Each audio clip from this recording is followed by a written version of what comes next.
Salut à toi et bienvenue sur le podcast Dose d'Inspi. Nous y sommes, c'est parti pour une nouvelle saison. On se retrouve ou bien on se découvre. Dans tous les cas, je te promets des interviews en tout genre. Jeune élue municipale, entrepreneuse, étudiante passionnée, sportive de haut niveau et plein d'autres, ce sont eux qui auront la parole. Et c'est pas fini. Lors des émissions spéciales, tu découvriras plusieurs invités qui aborderont des thèmes en lien avec l'actualité et ils te dévoileront les coulisses de leur métier. Alors, prêt à prendre ta dose d'inspi ? Attends, n'oublie pas, dans la vie, tout est une question de dosage.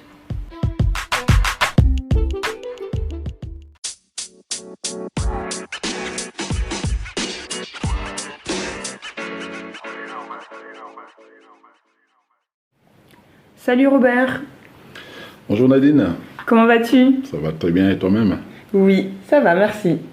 Je te souhaite la bienvenue sur le podcast Dose d'Inspi. Ça fait un petit moment, j'ai envie de dire, qu'on se court après et on a réussi de se retrouver aujourd'hui.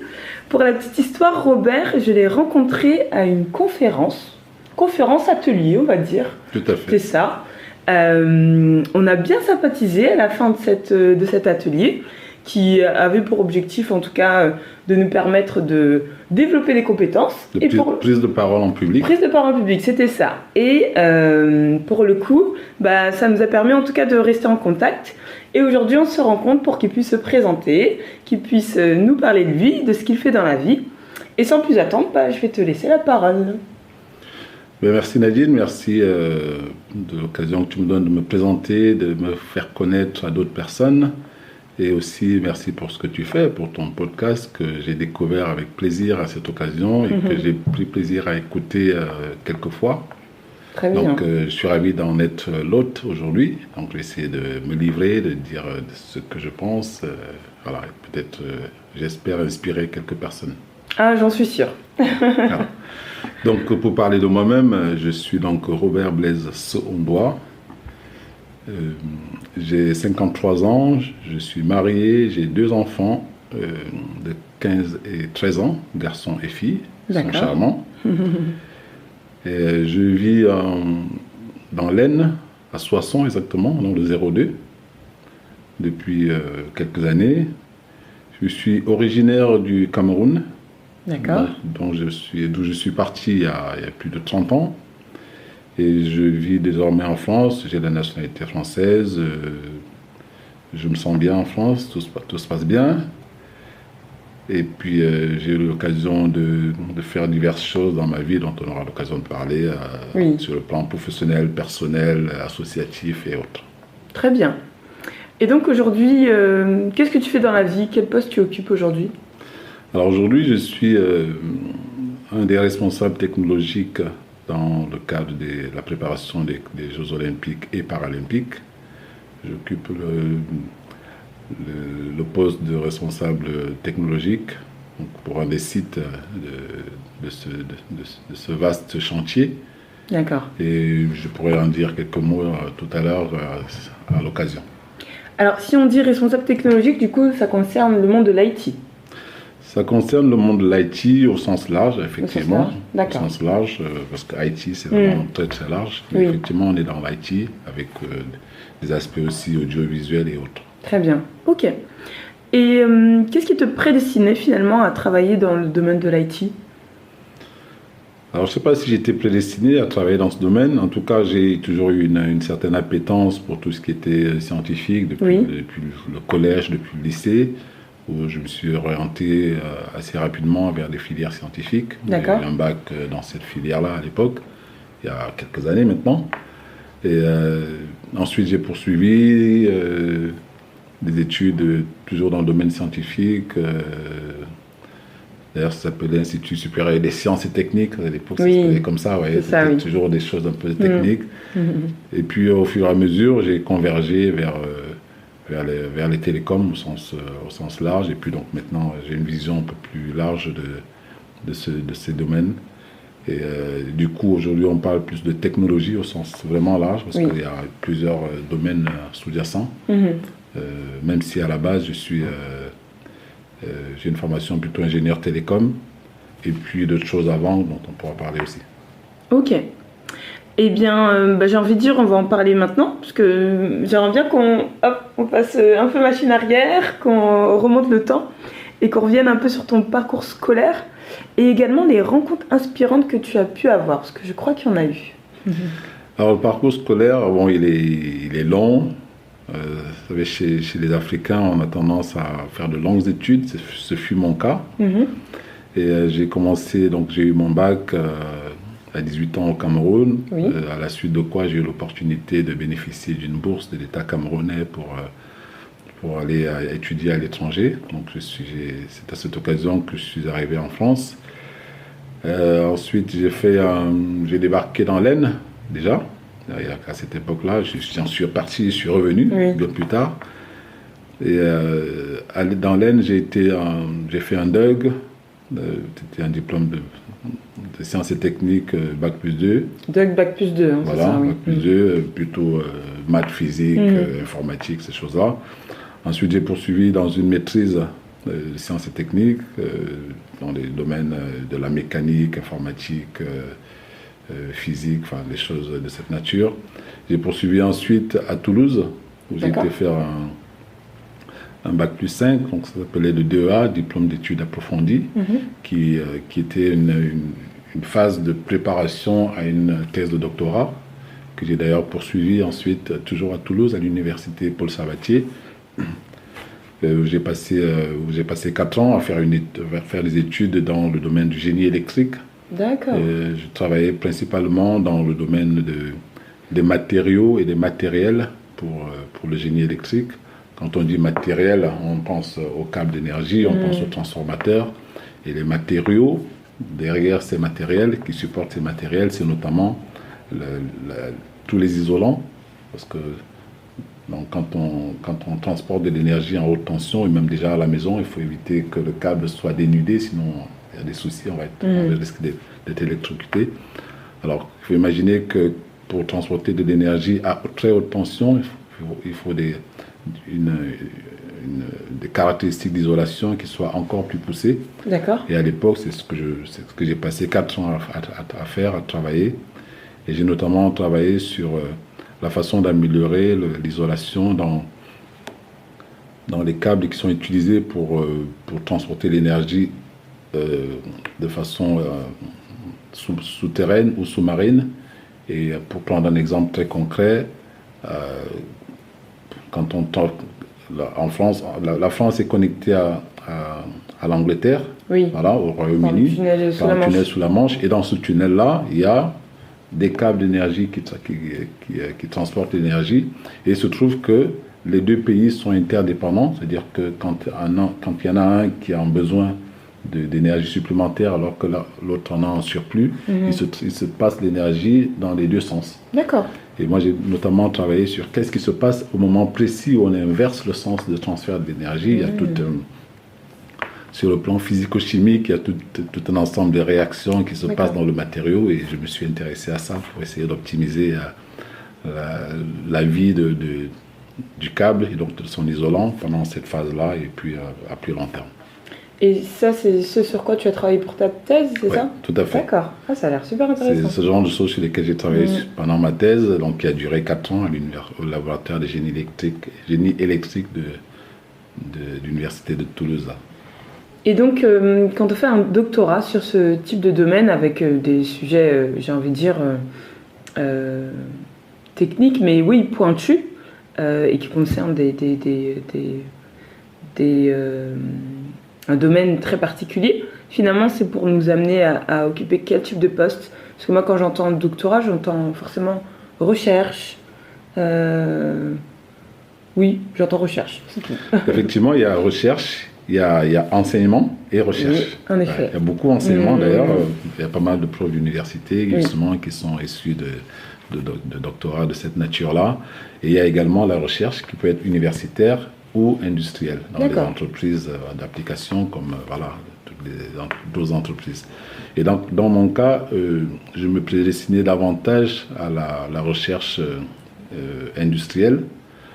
Pas tellement en laboratoire d'université, ni même à l'enseignement. Alors, je ne sais pas pourquoi, pas spécialement souhaité être enseignant tout de suite.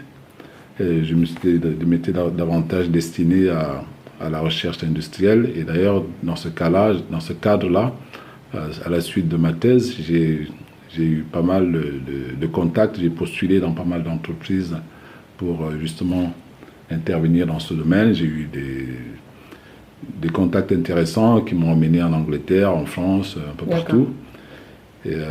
Mais qui malheureusement, au bout du compte, n'ont pas été concluants.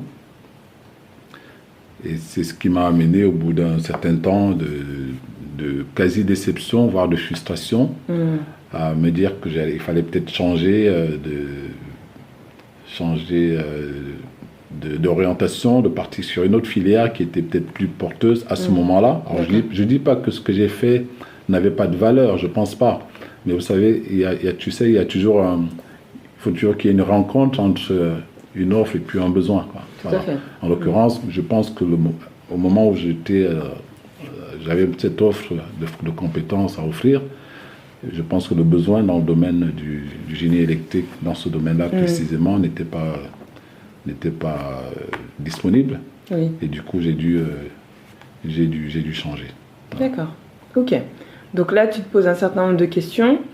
Tu prends conscience, comme tu l'as si bien dit, que peut-être qu'à ce moment-là, en effet, ce que tu offrais ne répondait pas à un besoin à cette période, sur le territoire où tu étais et dans le domaine précisément où tu avais pu faire tes études. Et donc, comment se fait ce déclic et à quel moment tu te dis, bon, je rebondis, j'essaie de m'insérer sur le marché du travail. Est-ce que finalement tu te rends vers autre chose après avoir mûrement réfléchi et revu tel un bilan de compétences comme on pourrait le faire, ou est-ce que finalement c'est vers des opportunités que tu t'es tourné, comme tu l'as dit, sur des choses qui étaient porteurs sur le marché? Alors, pour répondre directement à ta question, effectivement, j'ai observé le marché à ce moment-là. Nous étions en 99. Donc 1999, ça commence à dater. Et il se trouve que, pile à cette période-là, il y avait ce qu'on appelait le boom de l'Internet. Voilà. Oui, boom des télécoms, boom Internet, des télécoms et Internet. Tout à fait. Donc c'est ce qui m'a amené à choisir cette orientation en disant il y a peut-être là plus d'opportunités pour s'intégrer dans le marché du travail. Mais avant de venir là, avant de détailler cette partie-là, je veux juste revenir un petit peu sur deux des entreprises que j'ai côtoyées à cette époque-là, quand j'étais en phase de recherche très, très avancée. Il y a notamment l'entreprise Unilever, je les cite ici, mais bon, c'est une grosse entreprise qui fait dans la chimie et au sens large dans les domaines de la chimie et pétrochimie. Ils fabriquent notamment tout ce qui est produits d'hygiène, ainsi de suite. Et j'avais été convoqué chez eux en Angleterre pour faire une série d'entretiens très intéressants, tout pris en charge et tout. Et puis, bon, voilà, les opportunités, malheureusement, parfois on ne peut pas les saisir parce que je m'étais retrouvé dans une salle avec des personnes, des concurrents, où on nous avait mis, après avoir fait des interviews séparées, on nous avait mis en groupe, il fallait défendre un projet, travailler en équipe. Voilà. Et malheureusement, je n'avais pas encore le niveau d'anglais que j'ai aujourd'hui. J'étais déjà bilingue, d'une certaine manière.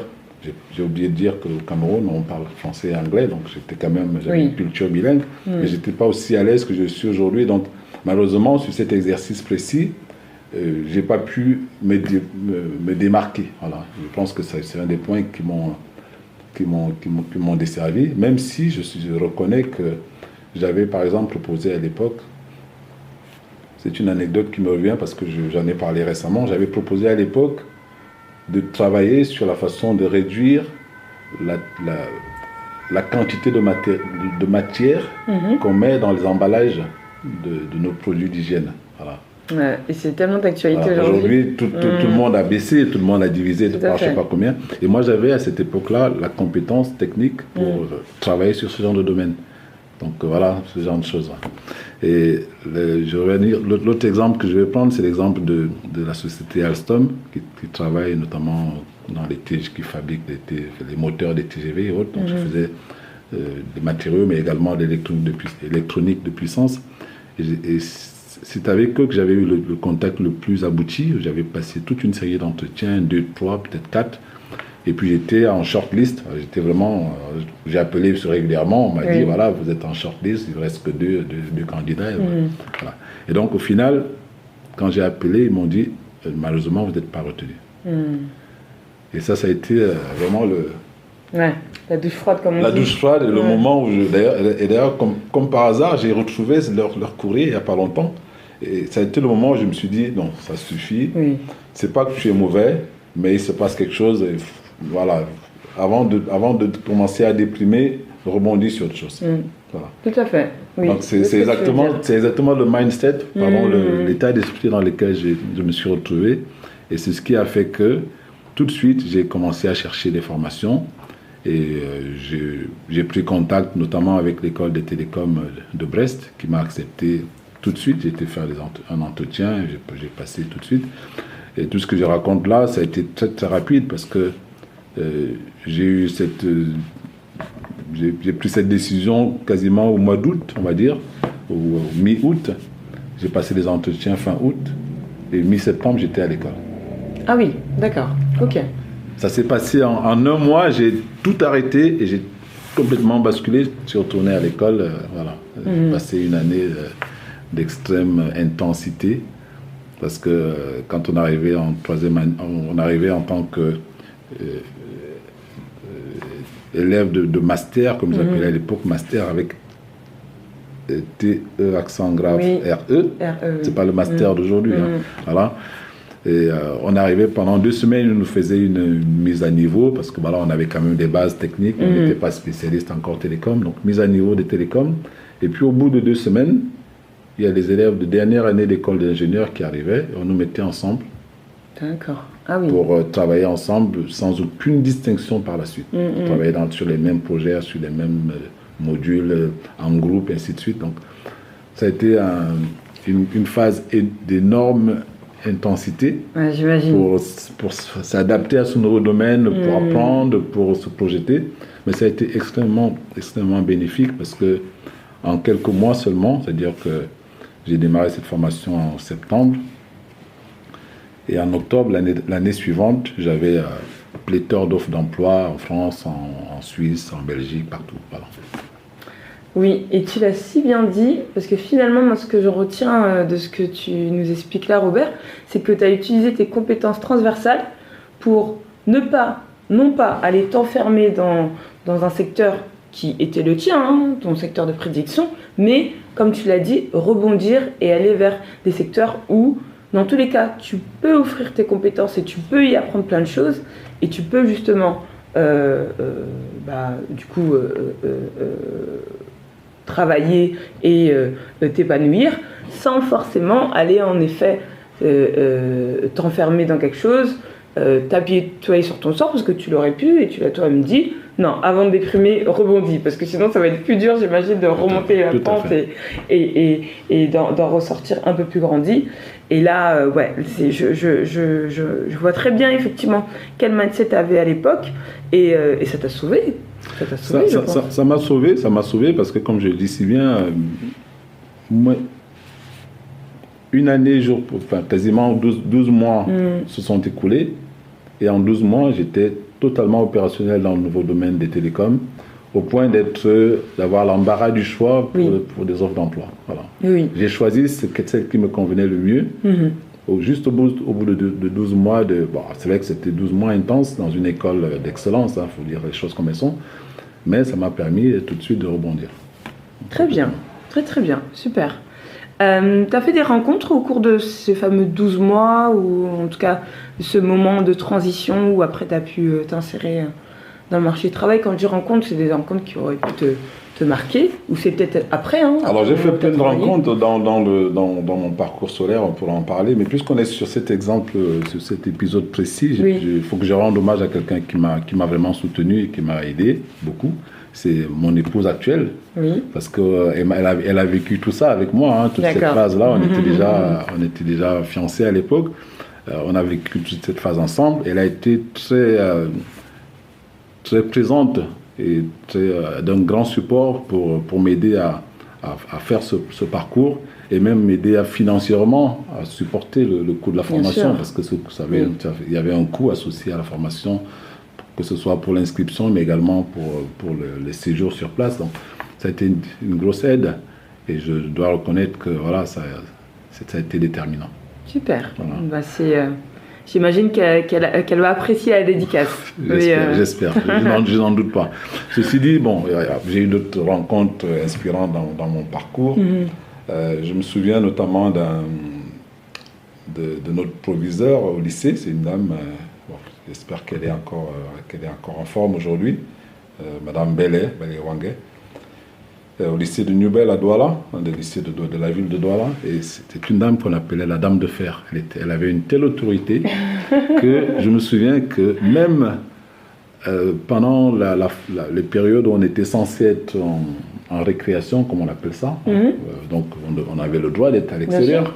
Même pendant les récréations, quand on la voyait arriver, on trouvait moyen de s'éclipser pour éviter sa présence. Voilà. Elle avait une très bonne autorité, et voilà, ça a permis de construire un certain nombre de choses, de valeurs dans la plupart de nous, de cette époque. Dans l'autodiscipline peut-être. Oui. D'accord, ok. Donc c'est dans ce sens-là quand tu dis inspirante. Ok, super. Alors, tu te réorientes, du coup, tu intègres en tout cas le monde des télécoms. Les premiers postes que tu occupes et tout ce que tu découvres, ça ressemble à quoi, si on peut en tout cas dépeindre un dessin comme ça? Alors, je reviendrai dessus, tu me permettras de faire une petite entorse. Je vais revenir encore sur les personnes inspirantes. Oui, tu peux. Parce que je pense que c'est extrêmement important de se souvenir d'où on vient. Et de rendre hommage aux personnes qui vous ont accompagné, qui ont été là à un certain moment de votre parcours. Je vais citer 2 personnes. La première, c'est à la fin, pendant la phase où j'ai fait ma thèse. Oui. J'étais à Toulouse. À Toulouse, oui. Et je résidais chez une dame d'un certain âge qui louait ses chambres à des étudiants. Et à l'époque, j'avais plus de bourse. J'ai parlé de la bourse tout à l'heure quand j'ai démarré en France. Il y a eu des soucis à un moment donné. Donc, bref, les bourses se sont arrêtées et la plupart d'entre nous avons dû continuer à nous débrouiller en faisant des petits boulots à gauche, à droite, comme la plupart des étudiants. Oui. Sauf que pour nous, c'était vital, quoi. Et donc, je débarque chez cette dame et puis je continue à faire mes petits boulots. J'assure mes loyers, tout ce qu'il faut, voilà.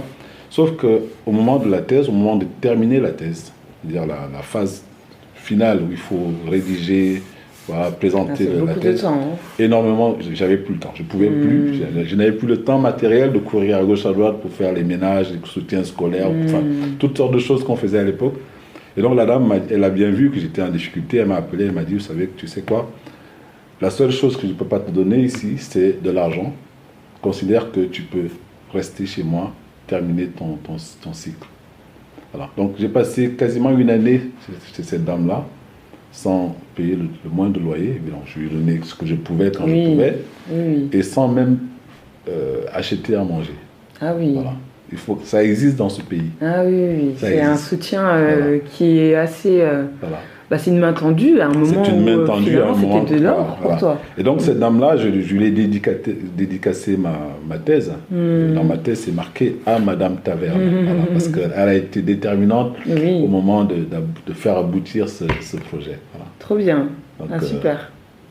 Et la dernière personne que je vais citer pour pouvoir continuer, c'est une personne que nous avons rencontrée au moment de la remise des diplômes quand je suis sorti de l'école des télécoms. Cette personne s'appelle Jean-Pierre Coudreuse. Je pense qu'il est encore en vie aujourd'hui. C'est un ingénieur télécom qui a longtemps travaillé chez France Télécom. Les gens qui ont créé... Il a été parmi les personnes qui ont créé une technologie qui s'appelle le ATM, Asynchronous Transfer Mode. C'est un peu l'ancêtre de l'Internet. Les gens qui ont... Une technologie qui ont aidé l'Internet à se propulser, tout au moins au début. Après, ça a été remplacé par autre chose.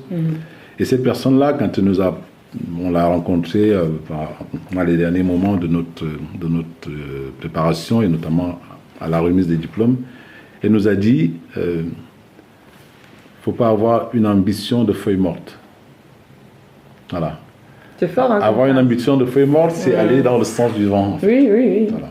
Très clairement. Oui. Et en fait, il nous disait là que dans les domaines, notamment de la recherche et de l'innovation, il faut oser briser les codes. Il faut oser regarder là où les autres ne regardent pas. Et ça c'est resté en fait. C'est resté dans voilà. Et je le garde encore aujourd'hui, je pense encore à ce monsieur-là parce qu'il a vraiment...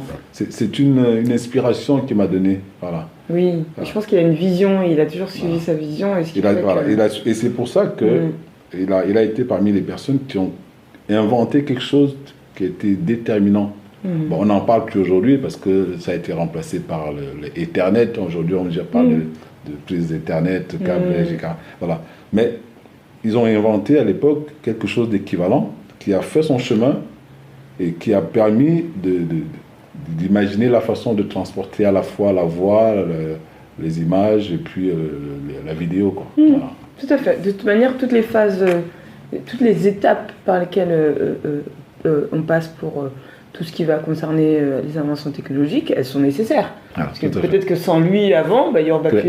Clairement. Oui, donc non, mais ouais, j'imagine, une rencontre hyper inspirante. Si en tout cas aujourd'hui, t'en gardes encore les traces et tu te souviens bien de la phrase qu'il a dit, ouais.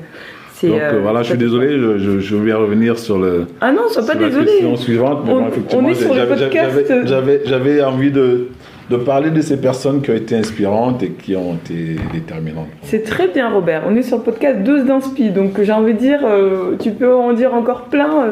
On sera pas à côté de la plaque par rapport, en tout cas, à tout ce qu'on pourrait aborder. C'est des choses qui vont forcément, ça t'a inspiré, ça peut en inspirer d'autres. Donc c'est très bien que tu les évoques. Non, ne t'inquiète pas.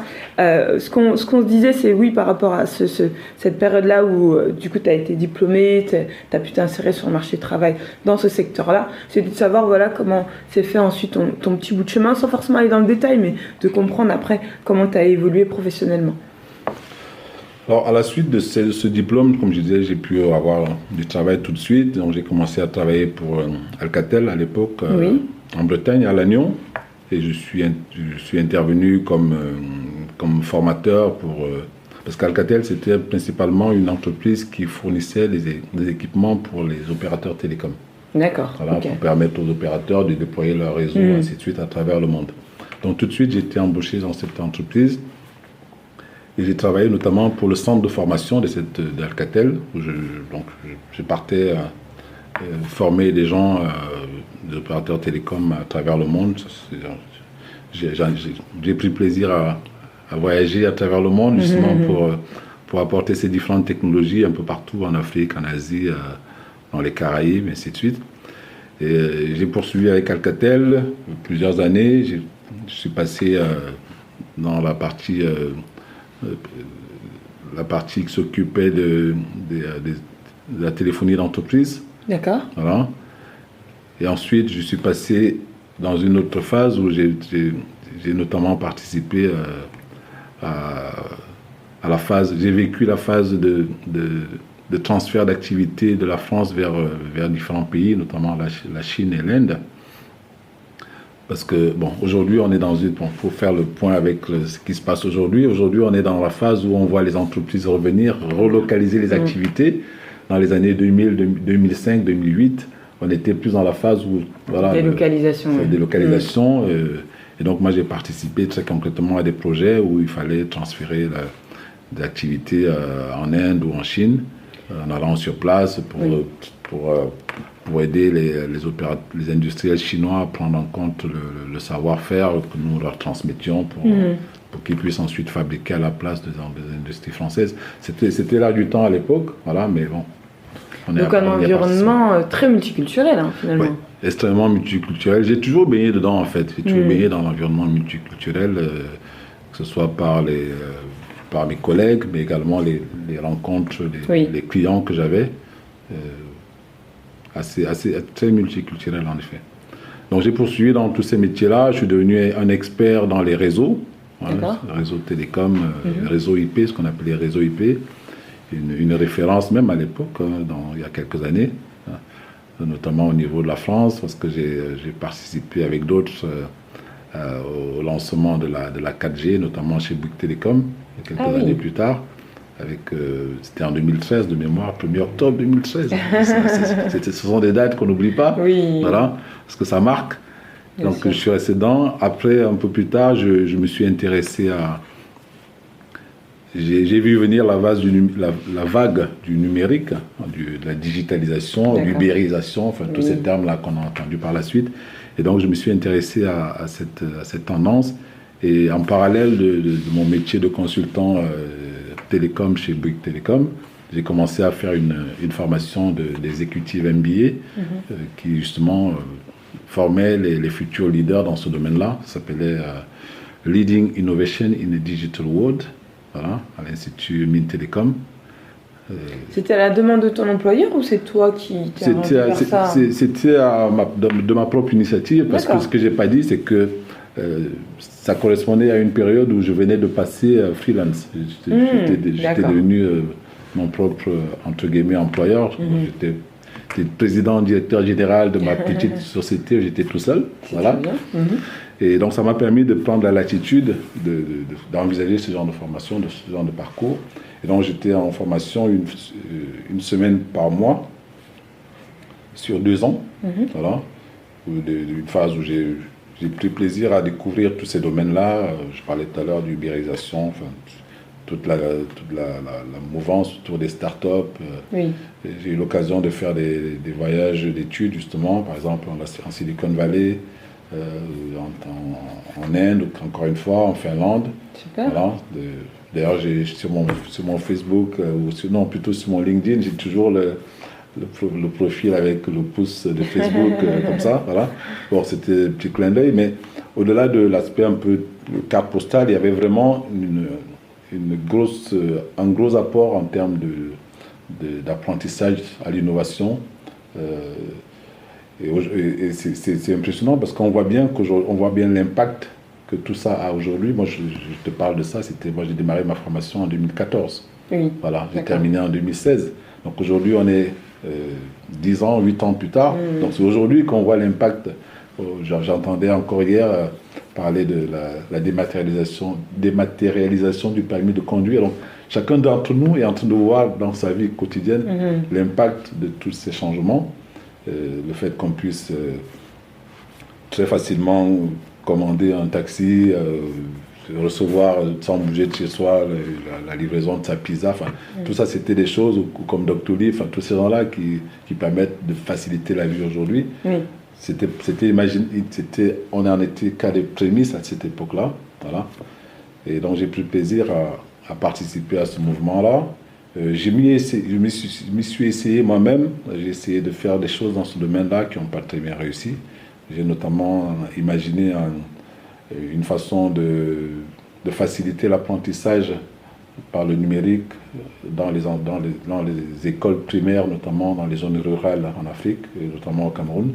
J'avais imaginé toute une solution autour de cela. Bon, je ne vais pas entrer dans les détails, que j'avais développé, finalisé, et dont j'ai parlé, dont j'ai fait part au gouvernement sur place. Et bon, ça a pris tellement de temps que j'ai fini par abandonner, ça ne se faisait pas. J'étais dans les tuyaux sans pouvoir en bénéficier vraiment, quoi. Après, c'est vrai qu'avec ce type de projet, souvent, c'est de savoir est-ce qu'en face, ils sont prêts à accueillir ce type d'innovation et ce type de projet. Oui. En plus, quand on parle de gouvernement, pour moi, il y a de la politique qui se mélange. Je pense qu'il y a les deux aspects.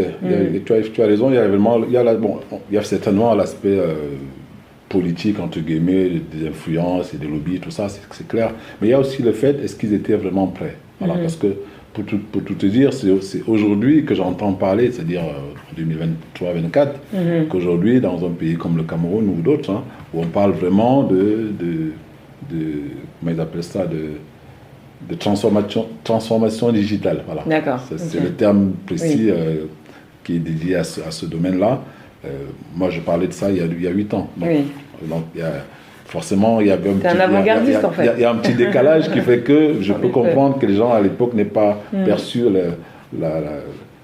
ou n'étaient pas prêts à lancer la machine pour enchaîner là-dessus.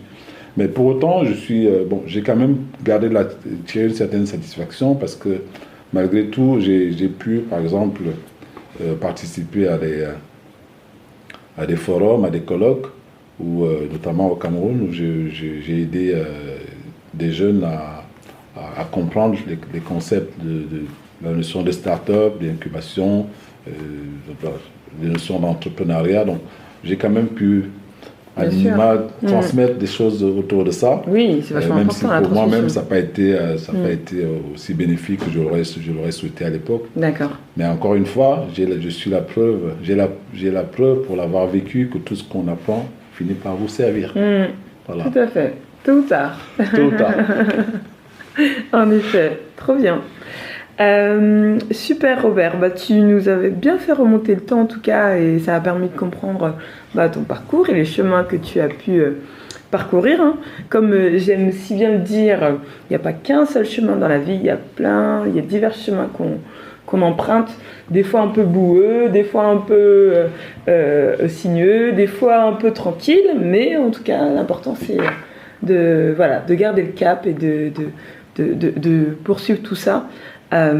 Sans se laisser abattre. C'est sûrement plus facile à dire qu'à faire, mais en tout cas de voir que c'est possible au travers de témoignages comme tu le fais, je trouve que c'est hyper intéressant et hyper pertinent. Donc aujourd'hui tu occupes le poste de responsable technologique d'un site. Qu'est-ce que ça veut dire? Alors ce qu'il faut savoir, c'est que quand on parle de compétition sportive au sens large, les grands événements sportifs, la Coupe du Monde de football, de rugby et encore plus les Jeux olympiques ou paralympiques, il y a au cœur du sujet les athlètes, d'accord, et leurs performances, et voilà. Et évidemment, on est tous là pour servir ces athlètes et leur permettre de s'exprimer au maximum. Mais il y a derrière tout ça, derrière les athlètes, et avant de pouvoir les mettre en évidence, il y a tout un ensemble de technologies qui vont permettre par exemple, si on se met sur un terrain de compétition, des technologies qui vont permettre de mesurer la performance de l'athlète, que ce soit la vitesse, la longueur du saut, la précision du tir, tous ces trucs-là doivent être mesurés de façon standardisée. Ces choses-là doivent être affichées sur l'espace de jeu, voilà, doivent être diffusées en termes d'image. On doit permettre aux photographes de faire des photos et que ces photos soient instantanément disponibles à travers le monde. On doit permettre aux athlètes de pouvoir faire des conférences de presse avant ou après leur succès, après leur médaille. Ces conférences de presse doivent être traduites simultanément en plusieurs langues. Pour dire qu'il y a tout un éventail de technologies qu'on ne voit pas forcément parce qu'on est spectateur. Oui, voilà. on pense que ça passe tout seul. Mais en réalité, il y a énormément de choses. Et donc, quand on est responsable, comme moi aujourd'hui, d'un site pour les JOP, mais ça pourrait être la même chose pour la Coupe du Monde de football ou la Coupe du Monde de rugby qui vient de se passer, ou la CAN qui était en Côte d'Ivoire récemment. Donc, on est responsable, on est chargé donc de coordonner l'implémentation, la mise en œuvre de toutes ces solutions technologiques au sein du site. Donc ça veut dire travailler avec un ensemble de partenaires, un ensemble d'équipes, avoir la connaissance de ce qu'il faut implémenter et le faire concrètement, le planifier, le faire concrètement pour qu'au final, le jour J, on parle des athlètes et pas de la technologie. Et surtout, il faut que ça fonctionne.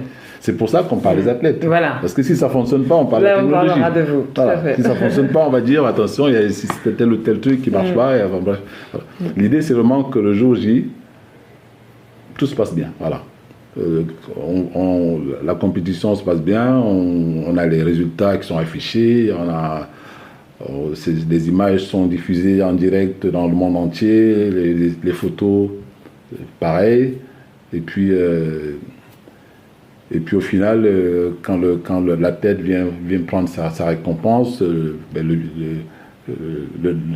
l'hymne national de son pays retentit. Enfin, voilà, toutes ces choses-là sont essentielles. Bien ficelé. Mais il faut y avoir travaillé en amont. Voilà, il faut y avoir travaillé en amont parce que c'est énormément de travail, énormément de coordination. Et donc, pour dire les choses de façon très, très générique, c'est ça le rôle d'un responsable de site. Et bon, je suis pas autorisé à en dire davantage, mais bon, voilà. Non, mais c'est déjà... Voilà l'essentiel, quoi. Oui, c'est déjà très clair. Et quand on est sur ce type de poste, moi ce que j'entends, c'est que ça demande en effet beaucoup d'organisation, de la rigueur, beaucoup de planification. Ça passe aussi par beaucoup de tests, d'essais pour s'assurer que... Ou ça, c'est plutôt à l'approche vraiment de... De toute façon, il y a des tests, ouais. Il y a effectivement des tests, et les tests font partie de ce qu'on planifie de faire. C'est-à-dire qu'on s'assure que c'est comme quand on prépare un examen. Quand on prépare un examen dans un autre domaine, on a fourni l'effort de se préparer, ainsi de suite. Et puis, à la veille de l'examen, quelques temps avant, on va faire des tests, on va se mettre en situation pour évaluer la capacité des uns et des autres à réagir, à faire les choses correctement. Donc, c'est tout ça qui permet qu'au final, on puisse délivrer dans de bonnes conditions. D'accord. Et selon toi, quelles sont les qualités essentielles pour occuper ce type de poste?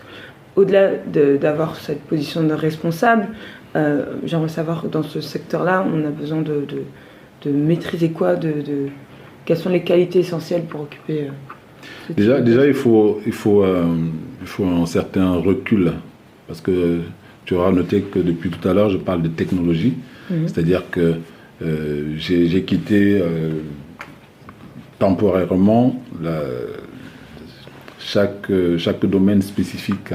Je n'ai pas parlé de télécom, je n'ai pas parlé d'informatique, je n'ai pas parlé d'audiovisuel, je n'ai pas parlé de sécurité, j'ai dit technologie. Voilà.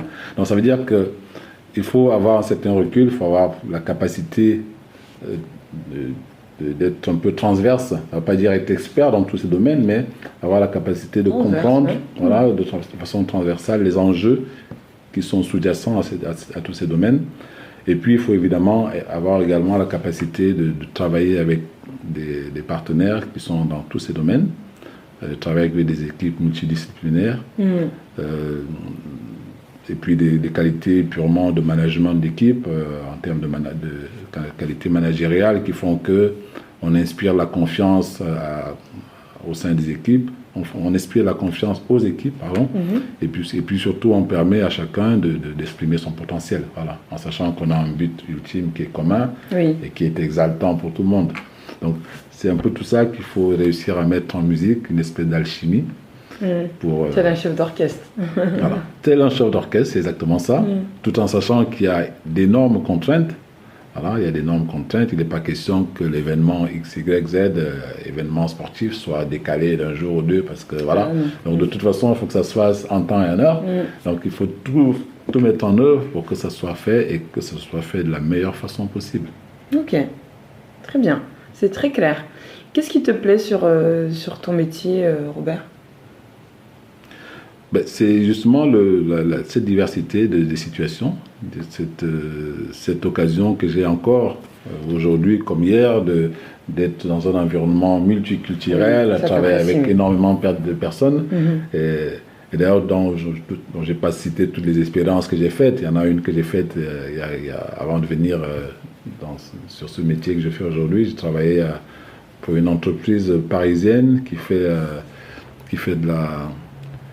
qui connecte des objets, voilà, fait des objets connectés, l'Internet des objets en fait. C'est-à-dire qu'en gros, pour faire simple, on met une carte SIM dans n'importe quel objet. Ça peut être une voiture, un avion, une chaudière, une grue, voilà, n'importe quoi. Les objets connectés, c'est la domotique, je crois. Non, c'est pas exactement ça. La domotique profite de cette partie-là. En fait. La domotique s'appuie sur la technologie des objets connectés. Des objets connectés, ok. En fait, c'est comment permettre à un objet de communiquer son état. Voilà. D'accord. Imaginons une chaudière, je prends l'exemple de la chaudière. La chaudière, elle fonctionne, et puis l'entreprise qui a installé la chaudière veut savoir quel est l'état de la chaudière. Est-ce qu'elle est en forme, est-ce que les paramètres de la chaudière sont corrects? il va soit appuyer sur un bouton pour récupérer ses paramètres, soit la chaudière est programmée pour lui envoyer des SMS à des périodes bien précises, avec ces informations. Voilà. Donc là, j'ai parlé de la chaudière, mais on le fait également pour cette entreprise le fait en tout cas pour des avions qui atterrissent à travers le monde et de façon instantanée, on récupère les informations de tous les avions partout. Voilà, c'est valable pour les radars, c'est valable. Bref. D'accord. Voilà un peu le genre de choses que. On sent qu'on pourra en parler pendant des heures. Que j'aime faire et dans lesquelles je me sens bien. Donc, toujours cette notion d'interaction multiple avec des acteurs qui sont partout au Japon. Enfin, bref, toujours cette notion de multiculturel. Et pourquoi je parle de cette entreprise-là? Parce que je pourrais la citer, elle s'appelle Transatel, elle est plutôt en région parisienne. Dans cette entreprise, il y avait, à l'époque où j'étais, quelque chose comme 200-250 employés, parmi lesquels 40 nationalités. Ah oui, quand même. Voilà. Ça, c'est le genre d'environnement dans lequel je suis à l'aise parce que je me sens comme un citoyen du monde. Ah, trop bien. Ah oui, je vois en tout cas de quelle manière effectivement tu arrives à t'épanouir, à partager. Et j'imagine que tu apprends plein de choses au contact de toutes ces personnes. On apprend beaucoup. Et ce brassage culturel, comme tu l'as dit. Super top, super. Merci en tout cas pour ce détail que tu as pu nous donner sur le métier de responsable technologique. En tout cas, c'est plus clair. Ça me permet de comprendre effectivement un peu tout l'envers du décor, mais en essayant finalement de palper au plus près de ce que c'est par une personne qui l'occupe et qui en tout cas peut y mettre des mots, et tu as très bien expliqué ça. On n'est pas allé dans des mots très techniques ou quoi que ce soit. C'est pas le but, hein. Bah oui, non, mais je te remercie pour ça, Robert. J'aimerais savoir aujourd'hui quelles sont tes perspectives d'avenir. Tu te vois où, faire quoi, quand? Je me vois poursuivre, hein.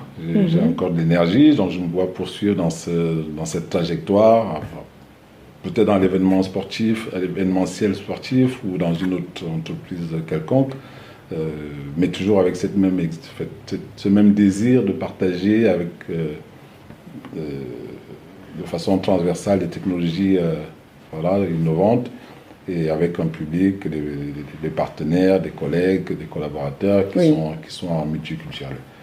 Ça ne répond pas directement à ta question, mais ça donne en tout cas la perspective que j'envisage. Oui, c'est ça. Et j'espère que, le moment venu, je trouverai la bonne chaussure à mon pied. Voilà. Tout à fait. Mais en tout cas, tu as l'air d'avoir les idées plutôt claires, une vision éclairée sur ce que tu veux. Maintenant, tu ne recherches pas la boîte de telle couleur avec tel petit point. Non, tu as juste une vision éclairée sur ce que tu souhaites et sur ce que tu ne souhaites pas. Aussi, exactement. Très donc clairement. Ça, c'est déjà un très bon début. Super. Une dernière question, je la pose tout le temps quand je reçois les invités. J'aimerais savoir, comme ce podcast s'appelle Dose d'Inspi, j'aimerais savoir, toi, quelle est ta dose d'inspi quotidienne qui te ressource et t'inspire au quotidien, quand tu as besoin d'avoir une dose d'inspi par le biais d'une personne ou d'une musique ou d'un contact ou d'un livre, je ne sais pas. Ce serait quoi? Mais moi, je vais en profiter pour rendre hommage à mon père, parce que c'est lui qui m'inspire.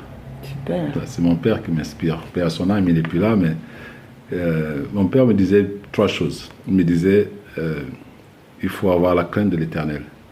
Alors, mon père était très chrétien, très croyant. J'essaie de l'être à ma manière. Et j'ai envie de dire, peu importe qu'on soit chrétien ou pas, peu importe quelle religion on pratique ou qu'on soit croyant ou pas, c'est pas du tout ça la question. C'est simplement, l'idée c'est de savoir qu'on puisse compter sur quelque chose qui soit un peu au-dessus de nous. Oui. Voilà. C'est à quoi on pourrait s'accrocher quand les choses vont moins bien qu'on le souhaite ou quand on est carrément dans une phase où on a l'impression de perdre totalement pied, pouvoir s'accrocher à quelque chose. Donc mon père me disait toujours, il faut avoir cette crainte-là pour... voilà, ça c'est le premier point. Le deuxième point, c'est le respect des autres. Voilà, respecter les autres, parce qu'il faut avoir conscience qu'on est dans un groupe, dans une société, en famille, entre amis, entre collègues, et que les autres ont des avis différents, pas forcément, voilà. Respecter les autres, ça concourt largement à créer de l'harmonie dans des groupes, pour permettre un fonctionnement apaisé et créer une espèce d'émulation qui est positive pour les autres aussi. Voilà, ça part du respect, en fait. Voilà. Et la dernière chose que je vais dire, que mon père me disait aussi en 2 temps, c'est l'ardeur du travail et le travail bien fait. Voilà. Ne pas avoir peur de foncer parce que c'est pas facile, c'est souvent difficile même en réalité. Oui. Voilà, faut avoir le courage de continuer. Et quand on a l'occasion de faire quelque chose, il faut essayer de faire du mieux qu'on peut. Voilà. Mon père disait souvent, et je vais terminer là-dessus, si tu es balayeur, sois le meilleur balayeur. Voilà. Super. Eh ben, j'ai envie de dire, on va finir sur ces belles paroles. En tout cas, tu as pu rendre hommage à pas mal de monde et je pense que c'est au travers de ces rencontres-là, de ces personnes inspirantes, qu'elles soient ou pas un membre de notre famille, que voilà, on arrive aussi, ça nous permet de nous porter, voilà, de nous faire avancer à des moments où on a besoin justement de se raccrocher à ça. Et puis, c'est important de pouvoir justement avoir cette gratitude au quotidien et cette gratitude vis-à-vis de ces rencontres qu'on peut faire dans la vie. En tout cas, moi, je tenais à te transmettre ma gratitude d'avoir pris le temps d'échanger, que ce soit lors de notre première rencontre ou aujourd'hui. Hein. Je viens quand même à une heure où je pense que tu n'as qu'une envie, c'est d'être chez toi, mais on est là et on partage ce moment. Et pour ça, vraiment merci. On a appris plein de choses au travers de cette interview. Et puis, moi, je te souhaite vraiment que des belles choses pour la suite. Et j'en suis sûre, tu vas continuer à performer et à inspirer plein d'autres gens autour de toi. Merci Nadine, merci d'avoir pris le temps de venir jusqu'ici pour me rencontrer, pour qu'on échange, pour me donner l'occasion de parler de moi. Et j'espère inspirer quelques personnes, donner du courage à d'autres, parce que je sais que les gens parfois c'est naturel, sont dans des situations, pour certains, qui pensent désespérés. Je pense qu'il faut vraiment se souvenir qui qu'on soit, quel que soit son parcours, on a des choses à en tirer pour faire autre chose. Voilà. Oui. Pour pouvoir rebondir, il faut avoir envie d'essayer. Il faut avoir envie d'essayer, il ne faut pas s'arrêter. Et donc, moi, j'ai eu l'occasion de le dire, je le dis encore, chaque fois que j'ai pu rencontrer des jeunes en particulier, en association, et ainsi de suite. Vraiment toujours essayer d'inspirer comme ça pour encourager, parce que en le disant, je me souviens de toutes les mains qui ont été tendues pendant mon parcours. Oui. Donc voilà, c'est ce que j'essaie à mon niveau de faire aussi de temps en temps quand l'occasion se présente. Super. Eh bien, je te remercie encore une fois et je te dis à très bientôt, Robert. À très bientôt, Nadine. Merci à toi, merci à tous qui nous écouteront. Oui, bye bye. Bye bye.